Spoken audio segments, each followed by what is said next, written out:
Man, like I'm not good at English at all, you know. Every time I wrote essays, I never had more than 1 point.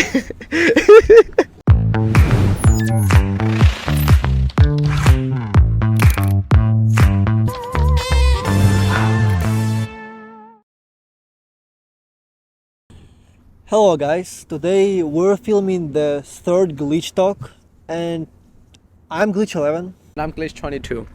and today we plan to go over what it means to be in our community, how you can join, and what it takes to join the glitch network. Okay, so first thing first, let's remind ourselves of what our values are. So, as you can remember, we have 9 in total. The first one is positivity is the key. The second principle is mirror principle. The third one is student mindset. The fourth one is die trying. And the fifth one, don't hate the bots. The sixth one is performance and execution is greater than talks and ideas. Seventh one is we don't believe in the norm. The 8th one is differences external, but the same within.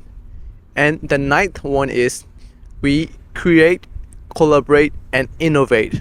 So these 9 values are, I think, is really self-explanatory, and I think these are the keys not only for our community success but for your personal success too. I really truly believe that if a person have all these like 9 values and practice them consistently, I think like he or she will achieve a certain amount of like abundance and fulfillment in one's life. Yeah. Okay, I remember we touched on this in the previous series, that which of the values are the most important for glitches and which comes after you become one. But let's discuss really briefly like how this value align with the qualities that we seek in potential members. So which of the values are the most vital in order to be a glitch? Of course, like not everybody is gonna have all of them at the first time, right? And I think it is okay. But the most important one would be the student mindset for me personally. A person who is open, a person who is willing to listen, and a person who is willing to admit when he or she is wrong. And I think that's really the greatest start that anybody could have. And then that person could like think for themselves like, okay, this is true or this is not true. And if that person is willing to learn and observe, then I think like he or she is like the foundation of being a glitch. So the student mindset would be the most important for me. Yeah, so constantly learning, always be open to new ideas, and don't think that you know everything. Exactly. Just that's the third important thing. Especially, you know, like when we become good at something, or when we have like practiced a specific knowledge in one domain, we tend to think that, okay, like we're better than the rest, or like we know these things a lot, and then like we tend to become like a little bit, you know, like not arrogant, but we tend to become a little bit too proud. But I think that is okay, but I think it's also important to know that you can learn from anybody, and you must be always learning and always be open to think that, okay, you don't know everything, but you must try to know everything, right? Yeah. Okay, so let's go to the second segment, which is like what personal qualities we're looking in our members. So we already discussed the student mindset, but let's talk about the like personal values that people should have. Personal value is that I think the mirror principle is a really good one. You know, I read this quote of like the people with the highest dignity tends to behave the same even when they are alone. So some people they behave in certain way when they're alone and behave in certain way when they're outside in public, right? I'm not shaming, or I'm not saying anything, but like I think a person should behave the same way even when he or she is being looked or not. I think that's like the foundation of everything. For me, like I cannot tell for anybody else, but my personal value is that I try to really behave the same, like even when I'm alone or in the public, and I try to like treat others people. What do I mean by that is that treat other people with the same respect as you treat yourself. You know, like treat everyone with empathy, kindness. But also you must also have You must also no don't become a pillow, you know, like you must not be soft all the time, because like life is harsh. So you must be able to like fight back your own ideas, and then but still yet in a, how to say, a civil way, you know, a civil manner. Like if somebody can make you angry, then they can control you. So control your emotions, and then control your values, protect your values, and I think that's a really good start. Yeah. Okay, great. So let's go now to application and the process itself of joining the Glitch network. So what the process is like for those who want to join the community? Since the community is on gonna be on blockchain, of course it is normal that like, yeah, it's gonna be different from just joining into a Facebook page or just joining into a Discord group, right? It is gonna be a little bit more I wouldn't say tricky, but I think it will be more requiring, and I think it will be a little bit more fun, you know, like even though it's gonna be more requiring for you, but also we made it really fun process, you know, with our like the treasure hunting style, with the, you know, like the whatever we're doing, like we made it really fun for people to wanting to join, right? So if you want to join, there's two ways currently right now. Buy our book, and the book will lead you to a treasure map, right? A treasure map style, and you can collect the pieces and complete the map. And when you complete the map, then you can earn the key to join the group. That's one thing, right? That is one thing. I know I says really like I don't know, like gamify things, but like that's the way we really design it. And when people see it, I think like they will understand it really right away, like, you know. And another thing is just like buying our membership collectible, right? So when you own this membership collectible, you're essentially a permanent member of the community itself, you know. And so this is the same process, you know, like when you want to join a really good Telegram group, or when you want to join a really good Discord group, you have to pay to get in, right? But you don't have a certificate of membership, or you don't have I would say like a thing that's saying you that you're this part of member, right?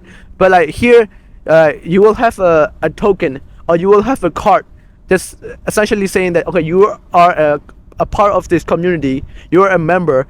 And the more interesting thing is that you're gonna own the community itself, you know. It's kind of like being in a private golf club. When you go to a private golf club, they will give you this like membership card or whatever, right? And you can show the membership card to somebody else. So you can use the membership card to like have benefits, you know, like when you go somewhere else, you can show them, you can essentially show them that, okay, you are a part of the community, you know. A physical card, a digital card, whatever, right? You can pull it from your phone. That's a really interesting thing. And another thing is that you cannot, when you go to a private golf club, you cannot own the golf club, but here you can own the part of the community, right? So you're essentially a part owner of the community itself too. So you will also have responsibility for the growth of the for the community. If the community grows, then you also grow, and if you don't grow, and the community will not grow. So it's like it's directly responsible for yourself to try hard and make the community grow. The community success depends on your own effort, and it really stimulates you to grow and not just sit at the background. Yeah. And also you mentioned that you start owning the club. Yeah. It's like when you go to these Telegram groups or Discord groups, if you say something that does not align with the views of the owner, Yeah. for example, person A doesn't like what you say, he will just ban and kick you out. Exactly. You have like no rights to stay, and like you're not gonna report it for something because he's the one who sold it to you. Yes, exactly. He's the one who made the rules. Exactly. Here we're gonna have the set of rules, and you need to follow them.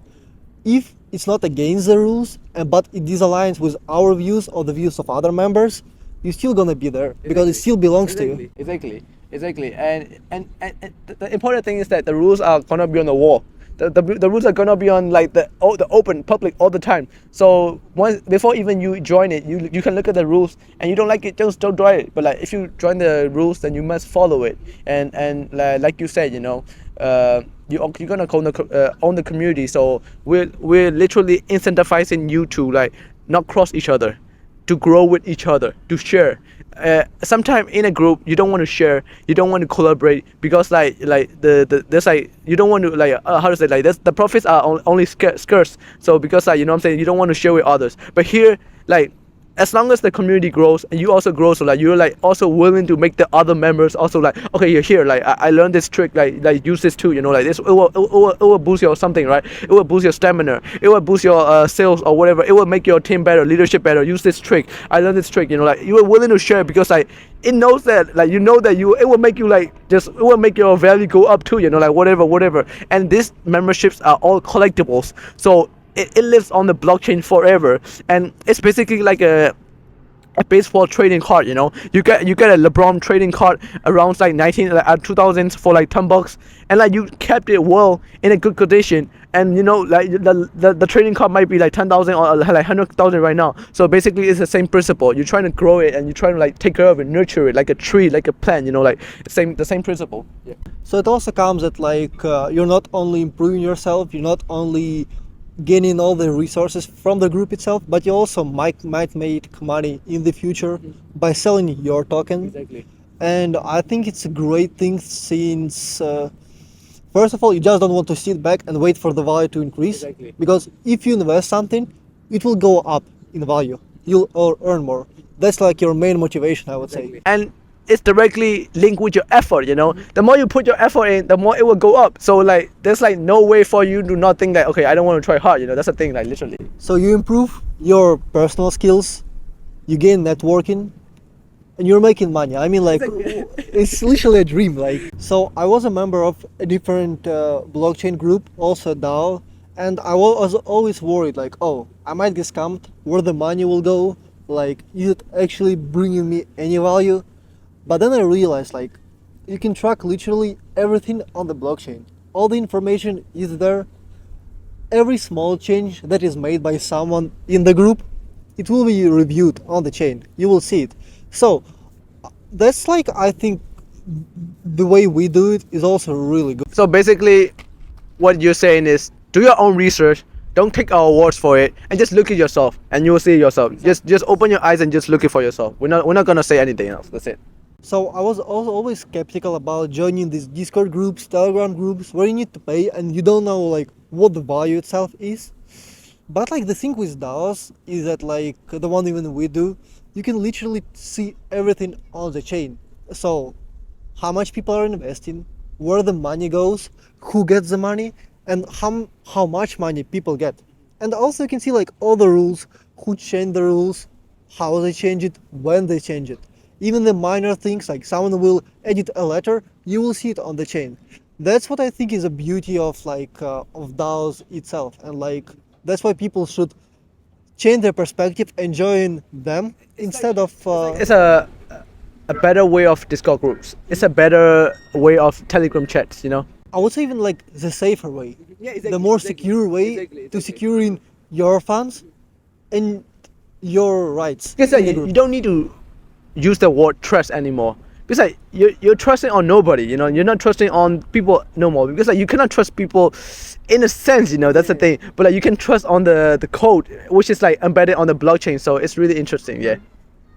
Okay, so since we are using some of Web3 technologies in our recruiting process, would you like to share what you expect from people and what would be the like hardest aspects in joining the community?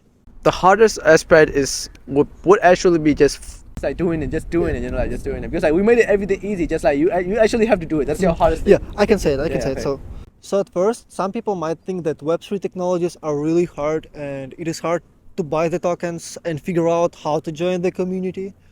However, like our website did a really good job in giving everything in steps. You don't need to do like any extra links, joining other websites, go to wiki, find how to do it.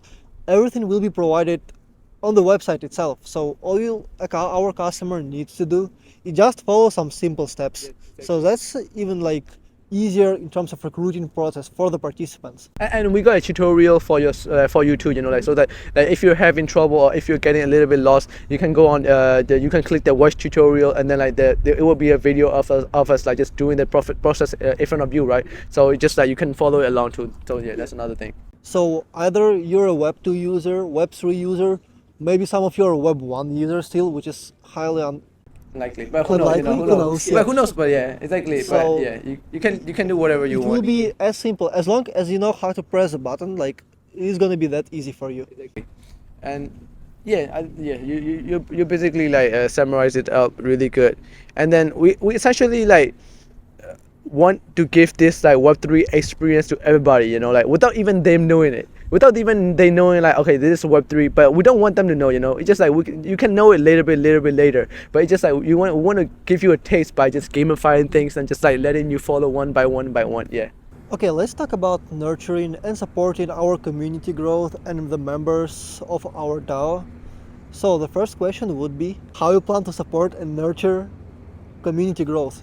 I think the best way to support is by leading, by showing, by just actually leading from the front, and then doing the things that you want other people to do too. So I think the best way, the way I'm gonna do is like by actually doing the things that I stated on the rules, on the values, by actually contributing, by actually like sharing ideas. For me personally, I will share ideas, I will create, I will like share good ideas, interesting idea, tips, and I will just like actually like, because like we're also like members in the group itself, you know.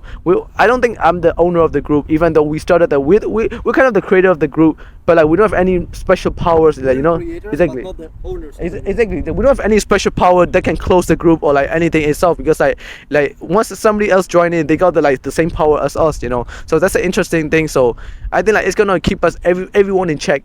And how I plan. So the question was like how I plan and support how I plan to nurture and support the group is by being a good member, by being the best member in the group itself. Yeah. So being like the ideal to which people can look up to Exactly. and literally mirror your behavior in a way. Okay. Exactly. And when you have like the same principle, the same effort of like 100 people, 1,000 people, and your community gonna be amazing, you know. Like you just gonna be like, of course, like people are gonna argue and people are gonna like shout at each other or whatever, and I think that's okay. Like I think people should argue all the time, because like arguing is like the way to like get new ideas and like find a common ground, right? When you have like the same people thinking the same way all the time, it's like that's when you got still. That's when you don't innovate anymore. So like, I think people should argue and people should like think like they're right, but like, still in a civil manner way, still in a respectful way, so they're like they could like respect each other opinions and then like find a common ground, right? So that's an important thing. We touched on this in the past as well, but we talked about it briefly. Can you share your vision for the community's future and how each member will contribute towards the success of the DAO? I prefer a small elite group rather than a large robot army. You know, like like for real, like in terms of like this is a That's fucking genius. Honestly, like that's like sounds like really good. no, that is like the army tactic, you know, like because like in the army, when you want to like defuse a terrorist situation, or when you want to do like really specific highly specialized missions, the army doesn't usually send a whole ass like 100 people, 1,000 people. Instead, they send the SEAL team. They send the Alpha 6 team. You know, like whatever. Like they send like 6 people, 7 people, the best people, and they like those 7 people like they coordinate this the best, and then they defuse it, right? And like those is way better. So I think like Glitch Network, the quality is gonna be always better than quantity. So I don't care if we have like 3 people, 4 people, 5 people. I don't really care. As long as the 5 people, as long as the 10 people is like highly optimized, highly like training, highly like learning. I think like Glitch Network itself is gonna be a really like well-respected group itself. So what's that question again? So how do you see like the future of Oh yeah. community as So a DAO? I think the future is gonna be. I think the future as a world, a brotherhood that is like trying to like help each other like in every aspect of their life, you know, like not only with business but also with their personal connections, with business deal, with like, you know, like like even if like somebody want a dog and then like another guy own an extra dog, just like you just take this. No, I'm just kidding, but like just like that, you know, just like I just want the community to be like wanting to help each other, like regardless of like, okay, you get old or whatever, like you don't need to be like constantly be in the community, but like I just want to be like a group chat that you can go to, that the world have people that you can always rely on, and the world have people who is trying to help you, and the world have people who is trying to like, you know, like just like support you, so that like it's just like a support group that you kind of go to always, you know, like that. So, Glitch 22 is from country called Myanmar, which is under war right now. It is truly terrible and hopefully it will end as soon as possible. And this person really wants to contribute toward the development of the society and create more opportunities for people with talent and just for those who wants to escape the chains which were applied by the situation itself. So the first question to you would be is, so James Wind, why did you start this initiative in creating a collaborative community at Myanmar? I just think it was just time to change. You know, like I talked to this idea with a lot of my friends and a lot of the close people, right? And they all had the same idea. It's just like it's not a good time. The time is not good. Like it's not a good time. You know, like you shouldn't do this. Wait for a good time. And I'm like, when is a good time? You know, like when is a good time? Like when is a good time? Like well, like I'm just genuinely asking. You know, like I don't know when is a good time. And I just think like if we wait for the good time instead of just like creating the good time, it's just useless, you know.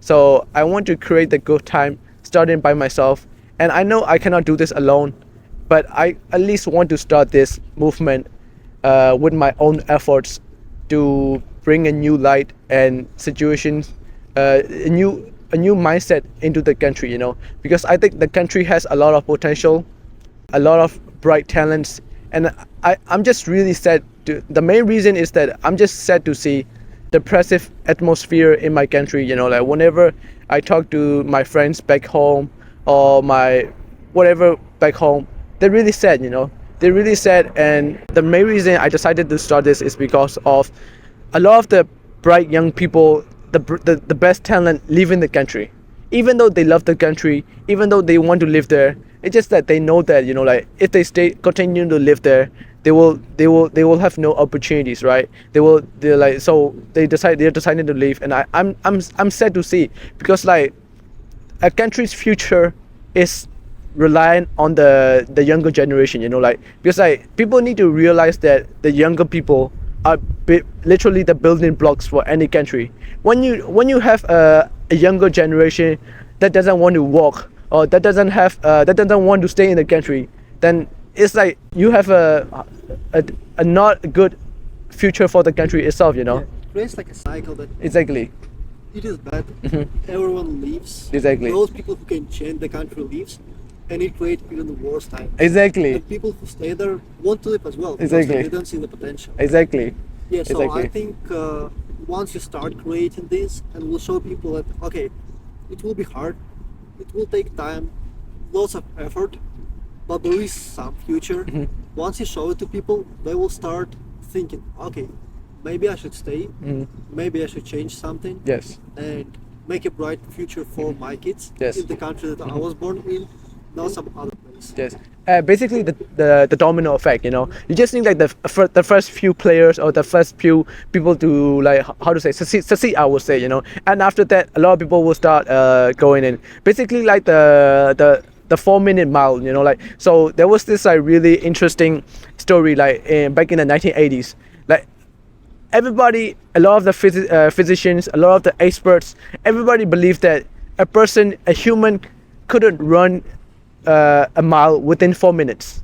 It just wasn't possible, physically impossible, right? Until one guy broke the impossible. That guy run a mile within 4 minutes, like around like 3.97 or 3.94, something like that. And the most interesting thing of the story is that the next year, another 10 people broke the rule.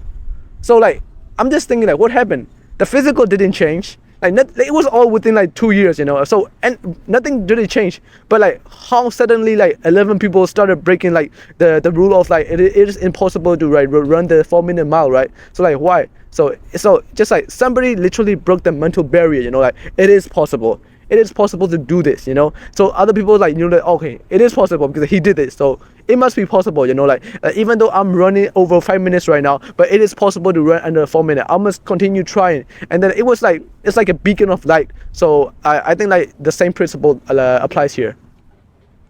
So what's the ultimate goal that you're trying to achieve by creating this initiative? The ultimate goal is to make Myanmar the tech capital of the world.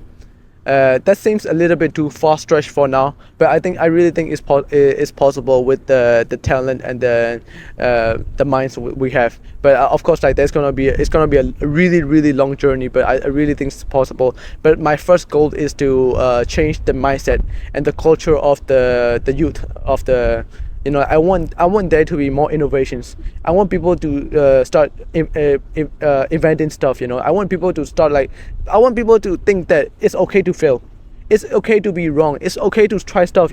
But when we have a culture like that's all constantly shaming, like when somebody's being different, but when somebody's like doing something wrong, just like we in my country, like people like to judge and then like comment, and people like shame a lot when people make even a single mistake, or when people start being different. They're like, okay, they're like, come on, like you're being like cringy now. You're being like, you're trying to act cool now. Like what's gonna happen, right? So I think like I want to change the culture of like, okay, it's okay to try. It's okay to like just like try stuff.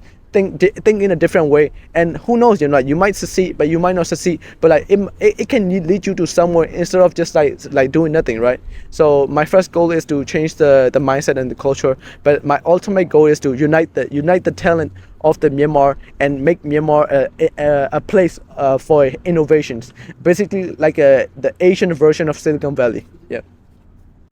How do you plan to change the education system in Myanmar and the startup like beginning for most of the people in your country? I think first we must define like how is the education system right now.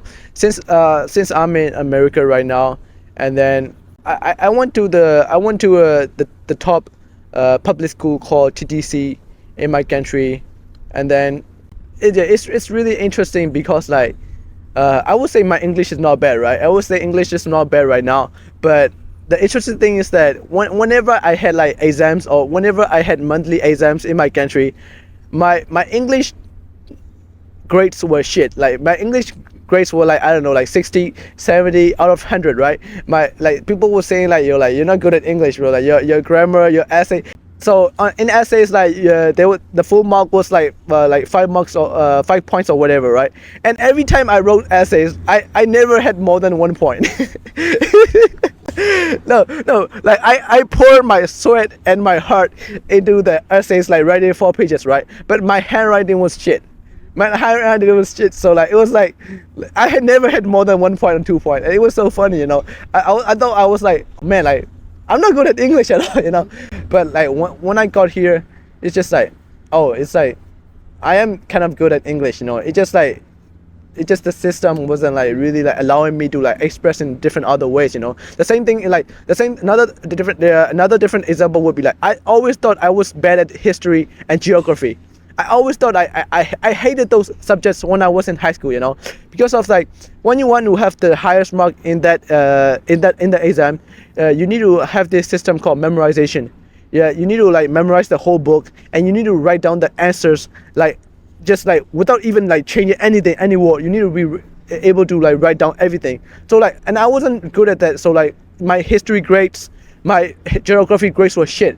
But now like I love to learn history, like I go to YouTube, and then like I love to learn history, and I love like learning about geography. I'm just realizing that I love those subjects, but I just didn't like memorization. It was just killing me. And then like back in my high school, I just always thought like, oh, like I never want to learn history, I always hate it. I would never learn this. But right now, like I'm reading books about history, I'm watching videos about history, and I'm just keep thinking like, if only, like I had a system like, okay, like just like I can have like higher grades by just like saying that, okay, I understand this subject, not by just like, okay, I can memorize this whole thing, like, because like ultimately the highest mark is about like the highest pride, like especially the parents. The parents like to like be the proxy for the children grade points. You know, like when your children have the highest point, you know, like the parent like to be like, you know, like, oh yeah, like, well, how much. This is a common tactic in my country. They will be like, oh, like what is your son's point right now? You know, oh yeah, my son's is just like the highest grade right now. Yeah, it's nothing special. You know, it doesn't. You know, just like it's just like a, how to say, a mind game and a pride game for the parents itself. So they like, and when they go back and they'll be like, yo, like the other child is like getting like fucking 100 points right now. Why are you not getting it? You know, like, just start studying. You know, it's just like, that's okay. My parents were really like lenient, so like I didn't have a lot of those pressures, but like it's just like I knew a lot of those people had a lot of the same pressures. You know, when you have this game of like just game of memorizations, you just like literally reward people for just like memorizing, not understanding the education, you know. So you don't need to understand the education, you just need to memorize it. So I think that's a really, really bad example, bad system. And I think there's a, I don't want to get too long into this, but like I think like I need to. But there's a really good there's a really innovative company called 360 Education right now. It is in my country. The founder was from like MIT or something like that. So they had like, they are using like augmented reality. Like they got like some like cards, right? The cards that are the size of a poker card. And then like, so you can use your phone, and then like you can scan the card, and then like the card will say like A for apple, right? And when you scan with your phone, like on the card, it will be like a little apple will popping out. So exactly. It's like, I think that's like, it's a really, really like great way to learn, you know. And they're doing the same thing with physics. They're doing the same thing with chemistry, you know. Like when you scan the cards, like you showing the chemicals. And when you combine two cards, like it become a new chemical. And like you can have like playing with robotics and stuff like that. They're doing a lot of those cool stuff. So I would tell people to like go look up 360 Ed on Facebook and like check out what they're doing. It's really, really nice. But they're changing the game in the education space, but they cannot change game in the grading space. I think we need to change the grading system. I think because like at the end of the day, people just care about grades, because like grades are everything, right? I think like there need to be a more holistic way of like calculating the grades, you know, not just like memorization. Because like when you have when you can memorize the best, and if you can get the highest grade, just put a robot in it, you know. Like why not just put a robot in it? Just a robot will beat a human in memorization every time. So let me reward this, right? So our country have this high school exams, and then people think so it is considered that the child who has the highest exam in the exam, the child who has the highest score in the country, it's the smartest children in the world. I don't know. Fuck. Let me reword. In the country, yeah, exactly. So my country has this like very famous high school exam, right? At the end of the high school, you take this exam. It's like really, really famous and really important for your life. Okay, high school exam for your life. And then, so it is considered that if you have the highest mark in the country, then you're the smartest people in the country, the smartest guy in the country, right? Whatever. So why not just put a robot in it? Like, just let the robot take the exam too, and let the robot take the exam, and I'm really sure that the robot will get the highest mark, right? So is the robot the smartest in the world, the smartest in the country? Like, how does it work? You know, like the thing, like we all know that the robot is not the smartest in the country, because like what, the robot can only memorize, but the robot cannot innovate, you know. And the best way for a country to grow is by innovating. By people by just memorizations, like it's not gonna, how do I say this, how to say, So they're like developing skills in children, not like critical thinking or trying to think beyond the horizons. The system is programming children to be robots, and they're expecting the children to innovate too. But the thing is, like, robots cannot innovate. The robots can only do or memorize or store data, right? Okay. If you teach a guy how to swim, he won't be able to fly. Exactly. Like, just like, so I think like there needs to be an improvement in the grading system. first of all, and one thing will lead to another. If you start teaching a kid to think differently, and the kid will grow up to be okay, like I can start a startup, or I can do this thing, or I can try these new things, right? So if I want to change the startup culture, I think there need to be a change of the younger people too. But I don't think that's my job. I don't. There's other people, like I said, the 360 education. They're doing a really good job. So I think they will be doing some good stuff. So I would like to work with them together too. But I think my part is in the startup community. I want to gather the brightest talent, the brightest mind. There's like a lot of the people that I'm working right now, even in our company right now, they didn't finish school. They didn't finish school. Honestly, like nobody really finished school. And then we all know that they're not dumb. We know that they're not dumb. We know that they're constantly learning, because like they're always on YouTube. They are always. I really do think that a person can become rich by just YouTubing. Like just like if you have YouTube, you can become rich. I really do think that, like I really do think that. Of course, like you need to know like which videos to look for to, but like I really do think that you can become rich by just looking at YouTube. I'm not even lying. So I want to change the startup culture by telling people that it is possible, and the most important thing is like I want to let them meet together. I want to like let them unite together, and I want to like let them innovate and grow together, and I think that could lead to something. Yeah.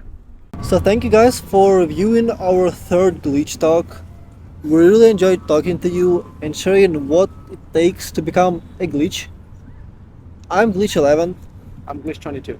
Yeah, thank you for viewing and glitch out.